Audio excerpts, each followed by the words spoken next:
This is me, Alex, and I've got something to talk about today. Dungeons and Dragons and tabletop gaming in general have exploded the last few years, namely due to the acceptance of geek culture, the rise of popular D&D streams like Critical Role, Roleplay, as well as the portrayal of D&D in popular media like Stranger Things and even Community.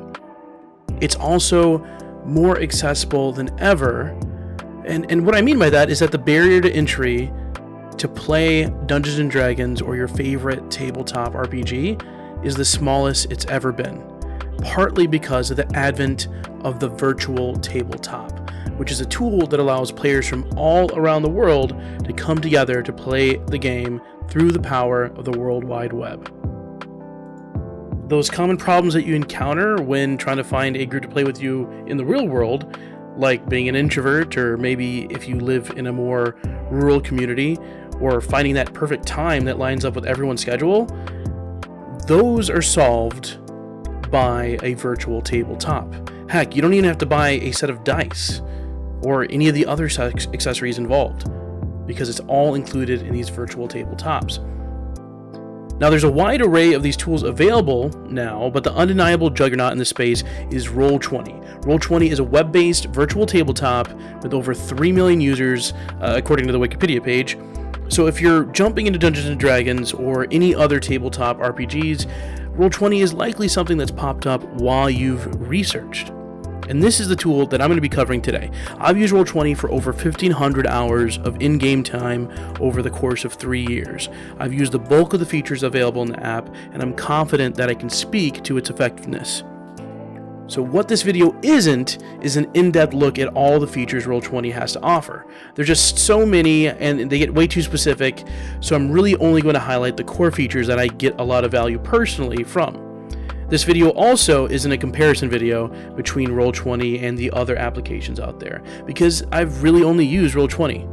I'm aware of tools like Fantasy Grounds, Foundry VTT, and Tabletop Simulator, but I'm a big believer in not knocking something until you've tried it, and I haven't tried those other apps, so they're going to be removed from this conversation, and I'm really only going to focus on what Roll20 is, what I like about it, and what I don't like about it. And hopefully this serves as an updated version of an overview, because the only other overview videos that I've found on YouTube have kind of aged a little poorly. So first off, let's talk about the basics of what Roll20 is. At its core, it's a free-to-use virtual tabletop, aka something to mimic your dining room table. At its most base form, it's used to simulate dice rolls, as well as gridded combat for tabletop RPGs. And that's the first thing that I want to talk about that I consider a pro for Roll20. It's free, and it's web-based. Now, there are Plus and Pro tiers, but 90% of the features of Roll20 are available to free accounts. This means that players and game masters and dungeon masters can just create an account, create a game, and boom, you're ready to play. You don't need to download an app, you don't need an expensive computer, it's right there. Super accessible via most computers. Next, probably one of the best things about Roll20 is that it does all the math for you. What I mean by that is, let's say I'm playing 5th edition Dungeons and Dragons, and I'm a new player, and I don't necessarily know my character sheet. And I don't need to necessarily, because in real life, when I attack with a longsword, I have to remember that I roll a 20-sided dice, then I add my strength modifier, then I have to figure out what my proficiency bonus is and add that. But in Roll20, all I have to do is click longsword on my character sheet, and Roll20 is going to roll the dice, do the math for me, and we are good to go. Now, this is a feature, this math feature gets exponentially better for Dungeon Masters. Dungeon Masters no longer have to memorize every single player character stats. They don't have to memorize every single monster that they have. They don't have to memorize all the NPCs' ability scores. They just have to click on the various ability checks and attacks, and then quickly look at the armor class if they need to, and boom, it's right there in the app. You no longer have to keep like a tome of paper just for all your characters as a Dungeon Master. But Roll20 can be so much more than just a grid and a few character sheets, and that's the second thing that I like about Roll20. It has a very low barrier to entry, but it has a pretty high skill ceiling.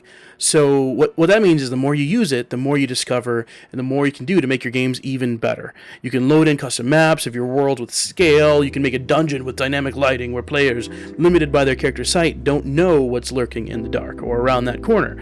You can make handouts for your favorite NPCs and play music to set the mood of certain moments within the game, and that's just the tip of the iceberg. Once you really start getting into the extra stuff, you'll start building custom rollable tables or macros to speed up some of the chaos that your tabletop RPGs can sometimes become. Another thing that I like about Roll20 is the community aspect of it. Roll20's Join a Game page is a great place to kind of peruse games you might be interested in playing. You can sort by the system you're looking to play, you can sort by the times and days that work best for you, and then you can read the descriptions to see, is this the type of game that I like to play? You know, maybe you're into high fantasy adventure, maybe you're more into noir style mystery, or a heist caper. You can pretty much find any type of game on here in that looking for group page, which is amazing because in real life it can be tough to even find one or two groups that have an open spot at their table. But because location no longer matters with Roll20, you're working with players from all across the globe, you don't have to settle for what's open. You can find a group you truly will enjoy playing with a system that you know, with a style that you like playing. Another thing that I love about Roll20 is their marketplace page. They've opened up the ability for artists and encounter builders alike to load in dungeons, cards, maps, tokens, character arts, and even entire modules that us players and dungeon masters can buy and add into our games. And one of my favorite artists on the marketplace, Meditating Monkey, I use a lot of his maps for the dungeons that I run. He told me that Roll20 takes a 30% cut and the rest of the purchase goes straight to the artist, which enables very niche artists. Let's be honest, you know, it's not really even amongst Dungeons and Dragons and tabletop RPGs, artists don't really get a ton of commissions in this space, but now they have an income stream because they're selling their maps, their cartography, their dungeons, and it allows folks like me who don't have necessarily any artistic skill or the ability to make these awesome maps, the chance to just buy them and load them into my game and get some awesome character tokens, put them in my game, and make it look impressive using the beautiful art that these creators make. And beyond that, within the marketplace, you have like larger publishers. They can actually put in books and compendiums into the game, which I'm only going to talk about briefly, but it's amazing the way that those books and compendiums integrate into Roll20 because it saves players and DMs so much time. Basically, compendium add-ons, they flesh out your games to have more specific system features. So what does that mean? So let's say I'm a dungeon master and I'm playing 5th edition Dungeons & Dragons. Normally, I'd have to manually add my monster. I'd have to create a character sheet for it, I'd have to put in the stats, I'd have to put in the art for the token, and put it on the map. Now, if I purchase the monster manual from the Roll20 marketplace, all I have to do is type the monster's name into the compendium, drag and drop it onto the map, and boop, just a couple clicks, I have the monster's character sheet ready to go, and a bio ready to fill in any details if my players ask questions. You can also buy handbooks in the marketplace as well. So let's say if I buy the player's handbook for Dungeons & Dragons or the add-on Xanathar's Guide to Everything, I can quickly find the rules for whatever I'm looking for within the compendium. Whether it's information about a race or maybe a class I want to play, or maybe it's just an item that I'm interested in. I just want to read what it does. And as a player, I can drag spells and items directly onto my character sheet. So once again, you don't have to do the math. You just type in the spell information, you drag it over, and now boom, it's there. You don't have to manually create the spell. You don't have to manually type in how much damage this thing does. It's all in your character sheet because it's part of that compendium. It's awesome. It's a huge time saver. Lastly, a big thing that I like about Roll20 is that it's system agnostic, meaning the company doesn't really choose sides. You can play any tabletop RPG that you want to. Now, obviously, D&D and Pathfinder are kind of the big boys in this space, and Roll20 does a lot to support players who run those types of games, but you can just as easily pick up a random indie game and play that with your friends. Next, let's talk about the things that Roll20 misses the mark on. And I think I'll make a Roll20 wishlist video that talks about some of these gripes with more specificity. But for now, let's make a quick little list. So The big thing that Roll20 needs is a lot of quality of life upgrades. There are a lot of tiny things that seem obvious for them to fix that have lingered for a long time, and long enough to where it gets, kind of annoying, let's be honest.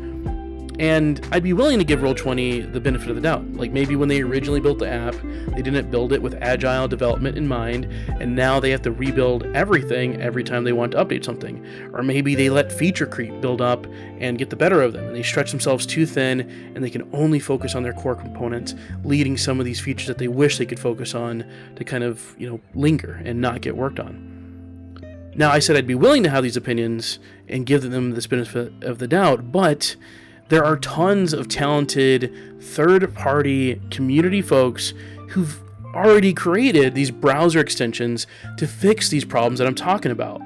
Which makes me wonder, Roll20, why aren't you hiring these people? I mean, it seems like they can figure this out, but anyway, let's talk about the specifics of what I mean by quality of life upgrades. So first, the various tabletops that Roll20 has loaded into them, they call them pages. Right, and they need some work. So from moving players from page to exporting pages to potentially like a PNG file so you can edit offline, or even the layering involved. I just talked about the art in the marketplace, but when you're dealing with multiple art assets, sometimes one art asset's behind the other, and it's really annoying to get it back in front. And they could simply make a back one or front one option, but they don't have it enabled just yet. And these are small changes Roll20 could do to make pages much more smooth and easy to use for dungeon masters all across, the world. And also, they need to add a dark theme. I mean, it's 2019, that's the aesthetic, and I think lots of folks are catching on to the fact that you shouldn't blast blue light into your eyes all day. And the marketplace needs some work as well. I mean, it's a great tool, don't get me wrong, but for somebody like me who, I get a windfall, or sometimes my players donate me money to, hey Alex, you just buy some art with this. I want to buy more than one thing at a time. And right now, Roll20 only allows you to buy one thing at a time, like one $4 map pack. Then you have to go through checkout, buy it, go back to the marketplace and buy another $4 map pack, and then you have to keep on doing that. That's just a waste of time. Just let me add to cart and buy 12 things at once. Once again, it's like a first world problem, but that would be awesome. And a wish list feature would be awesome as well. The ability to look at art that I currently don't have budgeted, or maybe books that I don't have budgeted, add it to a wish list. Maybe my players would want to step up and be like, you know what, Alex, you've been running great games. Let me give you this art pack. That'd be cool, but that's not currently a feature. And it hasn't been a feature for a long time, which is weird. But yeah, the last thing I want to talk about is limiting access to some of the best features that Roll20 has to offer. So the big thing I want to talk about is API scripting. So just quick basics. API is basically giving folks access to allow other code or apps to change what the core application does. And Roll20 does allow API scripting for folks with a Pro subscription, which is their highest tier subscription. But some of the coolest features are locked there. Now, recently during Roll20's community roundtable, they mentioned they limit this because of cost, but I would recommend opening up at least basic API scripts, like the 5th edition companion script, which allows you to track the arrows that you shoot automatically, for example. Just make that free, right? Or at least make it accessible to the middle tier subscribers, the plus subscribers. But those are my core gripes, which honestly don't amount to too much. Some minor things with the maps, some minor inconveniences with the marketplace, and some accessibility that I just would, if I was king of Roll20, I would give to everyone for free. But I can understand it's business. These are just my core gripes. But yeah, the app itself, though, is pretty awesome. It's enabled me, a millennial who moved out of my hometown to the big city, to still stay connected with my friends and family through the power of a virtual tabletop. My brother's my best friend, and I don't think we'd be as connected these days if I wasn't able to connect with them for a couple hours every week through the internet, through a role-playing game. Roll20's enabled that. I've also met plenty of friends from around the globe using that looking for group page in Roll20. folks that I talk to almost daily, whether it's via Discord or just messaging. And it's a great tool, and though I have my own little wish list for it, it's already a perfect fit for my games and the way I like to play. But happy gaming, folks. I'm hoping this video cleared up some questions that you had about Roll20. If this does get some traction, I'll probably follow up this video with a more specific wish list video and go from there. Peace.